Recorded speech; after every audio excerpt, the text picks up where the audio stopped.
చదువుతో పాటు skills, placements తో పాటు సక్సెస్ సందీప్ యూనివర్సిటీ మాత్రమే అందిస్తుంది.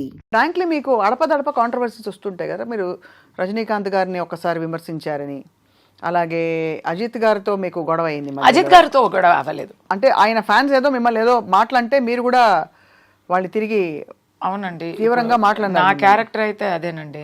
ఇప్పుడు కూడా ఎందుకు నాకు ఇలాంటి కాంట్రవర్సీస్ వస్తున్నాయి? నేను ఒక సమస్య అంటే లేదు, నేను ఒక టాపిక్ ఉంటే ఇప్పుడు ఎక్కడైనా స్పెషల్లీ లేడీస్కి ఎక్కడైనా ఒక అన్యాయం జరుగుతుంది లేదా ఎక్కడైనా ఒక తప్పు జరుగుతుందంటే నేను ఎప్పుడు నేనే first I not only do I talk, I take action also. నేను నాకు దెబ్బ తగలాలని కాదు. ఇప్పుడు ట్రిషా గురించి ఇక్కడ ఒక పెద్ద ప్రాబ్లం, తమిళనాడులో ట్రిషా గురించి ఒక యాక్టర్ ఒక చాలా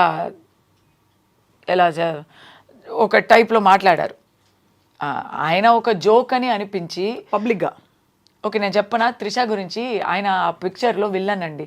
ఆ విల్లన్ యాక్టరు మన్సూర్ అలీ ఖాన్ అని ఒక actor. He thought he was joking. He thought ట్రిషాతో నాకు కాంబినేషన్ ఉందంటే నేను విల్లన్ నటి కదా, విల్లన్ నటుడు కదా, నేను ట్రిషాని రేప్ చేయబోతున్నాను, అలాంటి సీన్స్ ఉంటాయి అని అనుకొని వెళ్ళాను, నాకు కాంబినేషన్ కూడా లేకపోయింది పిక్చర్లో అని ఆయన జోక్ చేశారు. కానీ అది ఆ joke it's done in bad taste అని అనిపించింది. అవును, మరి చాలా అప్పుడు వి వాయిస్డ్ అవుట్. ఒక సందర్భంలో సేమ్ త్రిష, ఇప్పుడు నాకు కాంట్రవర్సీ అని అనుకోకండి, అందరికీ వస్తాయి, ఏం చెప్పకుండా ఉంటే కూడా వస్తాయి. ఎక్కడో ఒక మూలలో తను పని చూసుకొని అక్కడ ఏదో చేస్తున్న త్రిష గారికి ఎవరో ఒక పొలిటికల్ లీడరు రిసార్ట్లో మేమందరూ ఉన్నప్పుడు వీళ్ళందరూ ట్రిషానే అడిగారు కదా, ట్రిషానే పిలిపించారు కదా అనేసారు. దీంట్లో ట్రిషా తప్పేముంది? దాన్ని ఏం చెప్పలేదు. It is not at all. మీరు అడుగుతున్నారు కదా మీరు ఏమైనా మాట్లాడితే వస్తుందా అని. మాట్లాడకపోతే కూడా లైమ్లైట్లో ఉండే వాళ్ళకి వస్తుంది, వచ్చింది పాపం త్రిషాకి. Let me finish. I was the first person to stand for her and then everybody up to Chiranjeevi garu everybody stood for her. అది నెక్స్ట్. ఇప్పుడు సమంతకి వచ్చింది కదా, వచ్చిందా? దాంట్లో సమంత బాధ్యత ఏముంది? అసలు లేదు. She must been very hurt. Of course అందరం ఖండించాం ముక్త కంఠంతో. ఏం కనెక్షనే లేదు కదా. సమంత పేరు ఆ దాంట్లో ఎందుకు రావాలి? There is no connection. మీకు ఎవరి మీదో పంతం ఉండి ఎవరి మీదో ఆరోపణ వేయాలంటే దానికి మీరు ఎవరి పేరు తీస్తున్నారండి? అది so everybody said that is wrong. So అలాంటి కాంట్రవర్సీస్ నేను ఇమీడియట్లీ మాట్లాడుతున్నాను కాబట్టి నాకు ఎక్కువ వస్తాయి. ఇప్పుడు నేను రూలింగ్ పార్టీకి విపక్షంగా మాట్లాడుతుంటే నాకు రావా? ఎన్నో వచ్చాయి ఆల్రెడీ, మీకు తెలియలేదు. నన్ను తాగబోతూ అంటారు, నన్ను అక్రమ సంబంధాలు, రోజు ఒక అక్రమ సంబంధం నాకు వస్తుంది. ఎవ్రీడే ఒక సంబడితో టోల్డ్ డైరెక్ట్లీ. ఎలా తెలుస్తుంది మీకు ఇది? నా సోషల్ మీడియాలో అంతా వచ్చి రాస్తారు. ఈ రోజు వచ్చి ఒక పొలిటికల్ లీడర్ బర్త్డే, ఈరోజు 8 నవంబర్. ఆయనతో నేను ఒక 2-3 years ముందు బర్త్డేకి కలిసి ఒక ఫోటో తీసుకున్నాను. ఆ ఫోటోని పెట్టి ఈ రోజు వరకు ఏమో నాకు ఇంకా పెళ్లి చేయించలేదు అంతే. ఆల్ సార్ట్స్ ఆఫ్ దాని గురించి వీళ్ళందరూ ఒక అజెండాతో మనల్ని ఇలాంటి చేస్తుంటే I don't care about it. నా క్యారెక్టర్కి రంగు తక్కువ అని చెప్పి డైరెక్టర్ శంకర్ గారు, భారతీ రాజా గారు ఇదంతా వదిలేయండి. ఇదంతా ఎందుకంటే ఇవన్నీ కరెంట్ ఇష్యూస్. ఇంకా తెలుగులోకి రాలేదు కాదు, మీరు తెలుగు వారి సపోర్ట్ అడిగారు కస్తూరి గారు. తెలుగు నాట కూడా పెద్ద పెద్ద అగ్ర హీరోలు ఆడపిల్ల స్టేజ్ మీద పక్కన ఉంటే కనీసం ఏదో ఒకటి కడుపు చేయకపోతే జనం ఊరుకోరు అనే సినిమాలో ఉంటే ఒక ముద్దో పెట్టో కడుపు చేసో అని అలాంటి అంటే ఒక తీవ్రమైన కామెంట్స్ చేసి so many people have said are you going to fight everybody అని అడుగుతున్నాను. I'm not asking you to comment on them because you been part of the MeToo movement. MeToo మూవ్మెంట్లో మీరు గణమెత్తి చెప్పారు. మీటూ మూవ్మెంట్లో 100 కోకళ్ళలు విక్టిమ్స్ బయటకు వస్తున్నారు, కంప్లైంట్ చేస్తున్నారు, పెద్ద జోక్ అయిపోయి nobody has stood by anybody so far. What is the result of all this except controversy and hours of interviews? We have to keep fighting. అలాని మనం పోరాటడం వదిలేస్తామా? ఓకే ఏమవ్వదు, మనకి నీతి దొరకదు అని మనం మాట్లాడడం మానేస్తామా? We have to keep doing it. ఇప్పుడు ఎప్పుడో ఒక ఒక రుద్రమాదేవి పోరాడింది కాబట్టే తెలుగు ఐడెంటిటీ స్థాపనం అయింది. కరెక్ట్. ఎక్కడో ఒక వేలు నాచియార్, ఎందుకు ఇది చెప్తున్నానంటే Velu Nachiyar is the greatest legendary queen of Tamil Nadu. She is a Tamil icon. She fought against the British బలగాన్ని ఎదుర్తూ నిలబడింది. ఎవరితో కలిసి నిలబడింది తెలుసా? హైదర్ అలీ గారితో. అది ఏం చేసిందంటే, బ్రిటిష్ సైనికులు వస్తున్నారు, they are coming closer to her kingdom అని తెలియగానే రాఖీ పంపించింది టు హైదర్ అలీ గారు. రాఖీ పంపించి, నేను మీ సోదరిని నాకు సహాయం చెయ్యరా, ఈ బ్రిటిష్ వాళ్ళతో నేను ఇప్పుడు పోరాటాలంటే అన్నయ్య మీ సహాయం కావాలని అడిగి వాళ్ళు కలిసి గెలిచారు. ఎందుకు చెప్తున్నానంటే, ఇప్పుడు లేడీస్ మేము ఆ జమానాలో లేము. అప్పుడు వేలు నాచియార్ గెలిచింది కాబట్టి ఇప్పుడు తమిళనాడులో లేడీస్ ఆర్ ఫ్రీ. లేకపోతే we will still be not having that kind of freedom. ఇక్కడ ఒక రుద్రమాదేవి ప్రభుత్వం చేసింది, అధికారం చేసింది కాబట్టే చేశారు కాబట్టే ఇక్కడ ఒక కల్చర్ ఉంది. ఇక్కడ మొట్టి పూజలు చేయగలము. It is not there in anywhere else in India where ladies can pray to the గర్భగుడి. It is only here. So ఎందుకు చెప్తున్నానంటే, ఇలాంటి సోషల్ రిఫార్మ్స్ ఎక్కడి నుంచి వస్తాయి? We have to keep fighting. ఈరోజు దొరకలేదు నీతి అని చెప్పి మనం ఊరుకుంటే, రేపు వేరే నాకు ఒకటి జరిగితే అందరూ ఊరుకుంటారు కదా. బట్ మీరు నిజంగా వేరే వనితే ఇండస్ట్రీలో సర్వైవ్ అవ్వడం, అప్పుడు పెద్ద పెద్ద తలకాయలతో పెద్దవాళ్లతో నేరుగా ఢీ కొనడం కస్తూరి గారు is not a small thing. And Rajini గారి గురించి నేను అంత పెద్దగా ఏం తప్పు చెప్పలేదు. ఆయన పాలిటిక్స్కి వస్తానని చెప్పినప్పుడు ఈయన ఏంటండి పాలిటిక్స్ అని ఎన్నో రోజులుగా చెప్తున్నారు అని కమెంట్ వేశాను. తర్వాత నేను రజనీ గారు పిలిచి ఆయన కోసం వెళ్ళి మాట్లాడాను. He made me his spokes person. నేను ఇలా వస్తాను అని చెప్పి చాలా నాతో మాట్లాడేవారు. I was a spokes person. కానీ ఏం జరిగింది? రాలేదు ఆయన. నేను చెప్పినట్టే జరిగింది. ఎందుకు చెప్తున్నానంటే, కాంట్రవర్సీ మీరు నయనతార గురించి మాట్లాడారు, శంకర్ గురించి మాట్లాడారు. నేను చెప్పింది అంత నిజమే కదా. అది ఎందుకు మీకు వచ్చింది? ఇప్పుడు ఎందుకండి అది పోనీ మళ్ళీ కస్తూరి గారు మాకు దొరకరు కదా. పోనీ let pass be pass. But నేను చెప్పిందే అప్పుడు కూడా కరెక్ట్గా వచ్చింది. ఎప్పుడు ఒక విషయం చెప్పనా, అందరికీ నచ్చినట్టు అబద్ధం చెప్పడం చాలా ఈజీ. లేదు, ఏం చెప్పకుండా ఉండడం ఇంకా ఈజీ లేదు.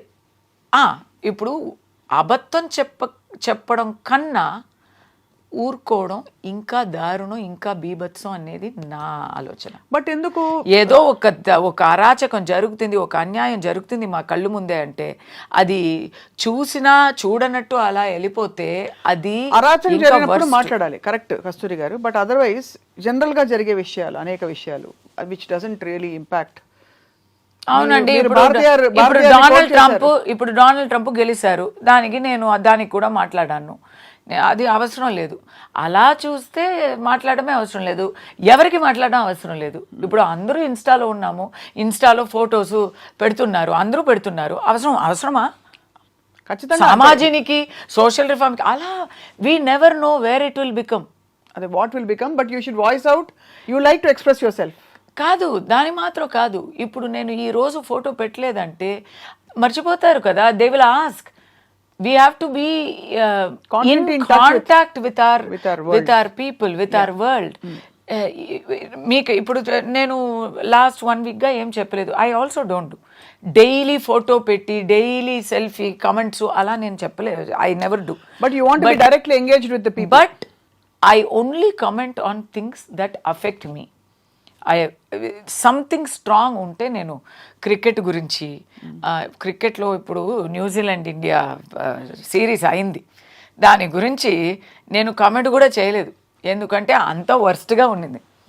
So I didn't even feel like typing. So do you have ఎందుకు మాట్లాడుతున్నావు, మాట్లాడక ఊరుకుంటే బెటర్ కాదా అని చెప్తే, మాట్లాడుకుంటే ఇప్పుడు వరకు జరిగిన రిఫార్మ్స్ ఏవి జరిగేవి కాదు. సో అయితే మాట నుంచి వచ్చిన మాట నుంచి తప్పులు వచ్చినా పర్లేదు, మాట నుంచి సమస్యలు వచ్చినా పర్లేదు, కానీ మూకగా మాత్రం ఉండకూడదు. అంతే, ఉండకూడదు. ఎందుకంటే అప్పుడు ఏం చెప్తారు తెలుసా, నువ్వు అప్పుడు మాట్లాడలేదు, ఇప్పుడు మాట్లాడలేదు, అప్పుడు మాట్లాడలేదు, అప్పుడంతా ఊరుకొని ఇప్పుడు నీకు వచ్చినప్పుడు మాత్రం మాట్లాడుతున్నావా అంటారు. కాబట్టి వెల్ వ్యాలిడ్. అంటే మీరు నేను విమర్శాత్మకంగా అడగలేదు కస్తూరి గారు. నేను అలా I really wanted to understand. మీరు తరచుగా యువర్ కోటింగ్ కాంట్రవర్సీ అని. ఉదాహరణకి మీరు అన్నది పాయింట్ 100% రైట్. హీరోయిన్ తెల్లతోలుతో ఉండాలి, 16 ఏళ్ళు 18 ఏళ్ళు ఉండాలి. హీరోలు అంకుల్స్ గ్రాండ్ ఫాదర్స్ అయిపోయినా కూడా అది ఇండస్ట్రీ నామ్ ఇండియాలో ముఖ్యంగా. అవును, దానికి భాషలు కాదు, తెలుగు సినిమా, తమిళ సినిమా, హిందీ అందరూ సినిమా, అంతే. Everybody it's all like that. So did you have a problem ever where you were judged or one of your interview headlines was too young for Rajinikanth, too old for ఇంకొక hero Vijay అని చెప్పి.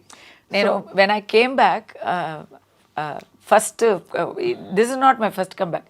నాకు first time పెళ్ళి చేసుకొని వెళ్ళి తర్వాత నాకు ఒక అమ్మాయి పుట్టి నేను వచ్చాను. అప్పుడు కాలా పిక్చర్కి నన్ను హీ వాంట్స్ టు కాస్ట్ మీ, ఏమేమో ట్రై చేస్తున్నారు, బట్ ఆ క్యారెక్టర్ ఈశ్వరీరావు గారు చేశారు. ఈశ్వరీరావు గారు కొంచెం ఫిట్ అయ్యారు.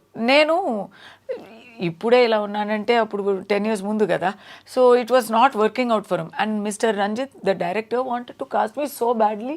హీ ఈజ్ సెయింగ్, నువ్వు ఇలా ఉన్నావే అమ్మా, can you please gain weight within 15 days అంటే నేను ఏం చేస్తానండి. సో అక్కడ ఎందుకంటే ఆ క్యారెక్టర్ అయితే రజనీకాంత్ పక్కన as his wife, as the mother of 3 grown-up adult children. And they are also well grown up. They are not teenagers. And he is a tata. He is a మనవాళ్ళు ఉన్నారు, మనవరాలు ఉన్నారు. So ఆ క్యారెక్టర్కి నేను fit అవ్వలేదు. కానీ విజయ్ అంటే, అయ్యో విజయ్ మీరు సీనియర్ కదా విజయ్కి నాకు సేమ్ ఏజే, బట్ మీరు సీనియర్ కదా విజయ్కి అని చెప్పి అక్కడ అలా అవుతుంది. ఇలాంటి తిరుశంకు స్వర్గాలు ఉంటాయి, చాలా ఉంటాయి. బట్ ఇప్పుడు ఏం చేస్తున్నారు కస్తూరి గారు మీరు? What are you working on actively? మీ సీరియల్స్ అన్ని అందరూ ఎంజాయ్ చేస్తారు. ఇప్పుడు actually I have taken up a very powerful negative role in a new television project, Jhansi అని ఈటీవీలో రాబోతుంది. So that is it's a lawyer, but very ruthless lawyer అనమాట. So నేను అడిగాను, అబ్బా తులసిని ఎలా ఇలా ఒప్పుకుంటారు అని, but that is the challenge. No, Tulasi అంటే ఒక చాలా పొందిగా అయినా, బట్ మీకు 2 కోణాలు ఉన్నాయి. అయ్యో విలన్ ఏం కాదు, విలన్ కాదు, you have the very fiery side in you and also bold is there, but not rude and bad. అది కాదు, అది ఒకటి.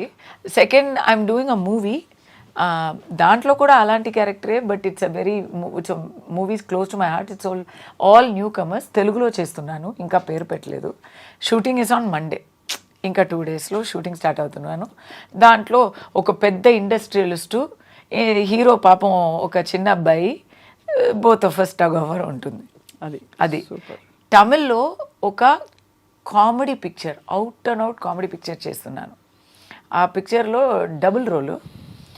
ఒక రోల్ అయితే కంప్లీట్ గృహలక్ష్మిని, చాలా భక్తి అయిన ఒక మదర్. రెండో క్యారెక్టర్ అయితే complete freak out, party, pub అలాంటి ఒక character. Both are the same person. అది కామెడీ కదా. అదే. సో